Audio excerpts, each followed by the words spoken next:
I'm Phil Stitzinger, Emergency Manager with the U.S. Army Corps of Engineers Buffalo District, and I'm here to explain how the Corps of Engineers assist communities with their flood response efforts.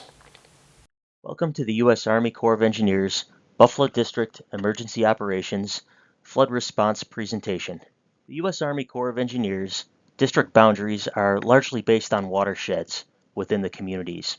So for the Buffalo District area of operations, this contains Lake Erie, Lake Ontario, and the St. Lawrence Seaway, and all the tributaries contained. The U.S. Army Corps of Engineers has the authority under Public Law 8499 to manage flood control and coastal emergencies, supplemental to local and state efforts. This includes disaster preparedness, such as coordination, planning, training, and exercises with our local, state, tribal, and federal stakeholders and partner agencies. This also deals with monitoring weather systems, our lake levels, and river gauges to ensure that they are manageable and if we need to respond to those. Emergency operations include our EOC activation, our Emergency Operations Center activation at the Corps of Engineers to continue to monitor these events and respond where appropriate. We can provide technical assistance to our partner agencies to include advice on flood fighting methods and techniques, inundation mapping to where floods may impact communities, flood modeling, and historical data. The Corps of Engineers can also provide direct assistance in the form of sandbags, polyethylene or plastic sheeting to cover those sandbag berms, and pumps. Emergency contracting can be used to raise or stabilize threatened flood risk management projects. The Corps of Engineers can also be involved in post-flood response, which is a special authority under Public Law 8499 to cover a gap of up to 10 days between the end of a disaster and the issuance of a presidential disaster declaration, if applicable. An example of this would be to clear a transportation route, restore public transportation or critical public facilities, clear blocked water courses, or provide technical assistance. Every situation is a little different, but the Corps of Engineers can work with communities to resolve these concerns. Public Law 8499 has specific considerations for the locals and the state partner agencies. So, for example, the Corps of Engineers emergency assistance under this authority during flood events is of a temporary nature. So it's intended to meet the immediate threat of the community, and it will be undertaken only to supplement those state and local efforts. As we know, or it's common knowledge that disasters begin at the local level, and we want to ensure that the locals are maintaining and managing these events, supplemented by federal assistance where necessary. State and local interests must commit available resources as a general condition of assistance from the Corps of Engineers. So an example of this would be providing personnel, supplies, equipment, and funding. This could include National Guard assets. This could include assets from other parts of the state to contribute to responding to and recovering from the event. Non-federal requests are typically a letter from the state leadership or a designated representative, such as the Department of Homeland Security and Emergency Services. Tribal nation leadership has the ability to contact the Corps of Engineers directly for emergency assistance. This is due to the sovereign relationship that we have with our tribal nations. Corps of Engineers emergency efforts are not intended to provide permanent solutions to these flood problems. They are provided strictly for the protection of public facilities and infrastructure. Buffalo District maintains contact information and databases for our counties, states, tribal nations, and this includes web links to the hazard mitigation plans, operations plans, and also the notification charts within the non-federal emergency action plans. Examples could include the Burt Dam Hydro Project in Niagara County, or Cartersville Spillway Dam in Monroe, McKinley Mall Retention Pond in Erie, and several other examples. When a community desires assistance from the Corps of Engineers to resolve a disaster, the typical process is that the Buffalo District will always answer the call, and it supports two-way contact with our non-federal agencies and our partners and our stakeholders in the communities before and during events. We are always willing to coordinate and communicate and understand what your needs are. So if a municipality or a county contacts the Corps of Engineers for a flood response effort, we're going to discuss, has the state been involved, at least in a particular region? What non-federal resources have been committed to that region? We want to ensure that all of our non-federal entities are fully aware and engaged and supporting where they can. State or tribal officials may contact the Corps of Engineers Buffalo District directly to request this assistance. A phone call or an email is recommended initially, just so that we can better understand the situation, we can answer questions directly, and we can work out the best way to make an official request in writing. These parties can discuss the capabilities and the expectations before that formal letter is presented to the U.S. Army Corps of Engineers. Buffalo District will then produce a declaration of emergency letter. This is an internal letter within the Corps of Engineers. What this does is it officially activates the district level emergency operations center, and it justifies the need for supporting that region through emergency funding provided by the Corps of Engineers headquarters office. Assistance to the community will then continue until the non-federal entities no longer require support at the federal level. It's important to note that Public Law 8499 is an authority within the U.S. Army Corps of Engineers, and it is independent of any FEMA or Stafford Act funding requests. The U.S. Army Corps of Engineers maintains sandbags for community use.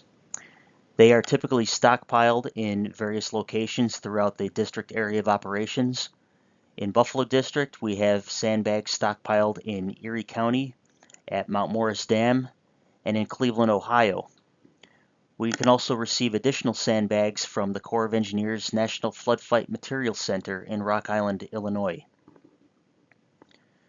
Sandbag issuance is a direct support method during a flood fight, and it's intended to supplement the non-federal supplies or provide that stopgap until additional supplies are obtained. Sandbags are issued as empty bags, so the sand and any labor required to provide these sandbag berms for communities, this is not included. What the Corps of Engineers does is provide crates or provide bags of these empty sandbags for the communities. A cooperation agreement with a replace in kind arrangement is made unless there is a federal disaster declaration, in which case federal funding is used to provide these sandbags. So once again, sandbag issuance is a replace in kind relationship until those floods are maintained and can be dealt with at the local level. A federal disaster declaration will eliminate the need to replace in kind. The U.S. Army Corps of Engineers Buffalo District Emergency Management Office has received some common questions and concerns from community members, and I just wanted to address some of those here. So some common circumstances include a resident may contact the Corps of Engineers directly to request removal of tree branches from a stream. So what we do at the Buffalo District Emergency Management Office is we advise community members that this typically falls under a local level authority.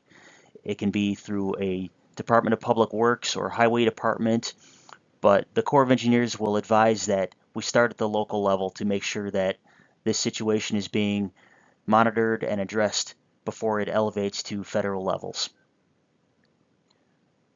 Another circumstance is residents may contact the Corps of Engineers directly to request flood fight assistance at their private home or business or farm. The Emergency Management Office at the Corps of Engineers advises that direct assistance under Public Law 8499 is not permitted to individuals or to private businesses or to agricultural areas. It is provided on a large-scale flood event mostly to protect critical infrastructure and communities at large versus individual interests. The Corps of Engineers will advise calling local resources first to help coordinate those efforts at more local levels. And once again, the Corps of Engineers response operations are of a temporary nature until non-federal entities can resume capacity. It's also important to distinguish river overflow from a storm sewer backup. Both can cause flooding, but we need to distinguish a natural occurrence versus an infrastructure occurrence. Flood fight material can be requested through the Corps of Engineers, as stated earlier. Corps of Engineers sandbags may be issued upon request, but state sandbags are issued first before federal sandbags are loaned out. Sandbags that are less than 10 years old are replaced in kind unless there is a presidential disaster declaration, and the sandbags that are issued are empty sandbags. Non-federal entities should have a plan to acquire sand and labor to provide those sandbag berms for communities. The Corps of Engineers also maintains polyethylene or plastic sheeting to wrap around sandbag berms.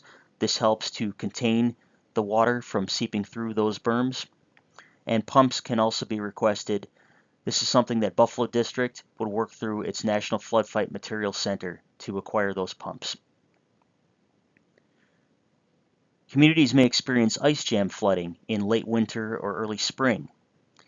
The Corps of Engineers will provide technical assistance to help alleviate the ice jam situation. This is based primarily on upstream flooding and any potential situations downstream that could occur once that ice jam breaks and the rush of water flows through.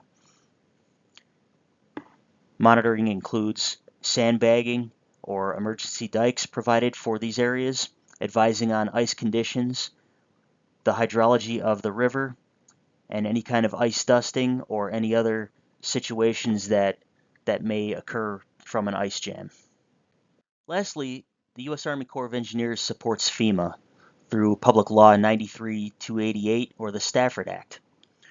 The Corps of Engineers, through the National Response Framework, provides coordination support of Emergency Support Function Number 3, which is Public Works and Engineering, which means that the Corps of Engineers can provide support to FEMA and to its communities through temporary emergency power, debris management, critical infrastructure, temporary housing, temporary roofing, and myriad other support features through FEMA and through some of the other agencies. When an incident occurs, it's always the first responders, the local first responders that arrive on scene initially. They notify elected officials. It may go as high as the governor, and if there is a state declaration, it goes through FEMA request to a possible presidential declaration. And if it's determined that FEMA will get involved, then the Corps of Engineers may get involved depending on what the mission assignments call for. It could be any one of the bullets that are outlined on the left. Common applications are temporary power, debris management, but the Corps of Engineers will get involved to support these efforts through FEMA mission assignments, activating members to joint field offices and other areas that are impacted. Thank you again for watching this video. Please contact the U.S. Army Corps of Engineers Buffalo District with any comments, concerns, or questions. And thank you again.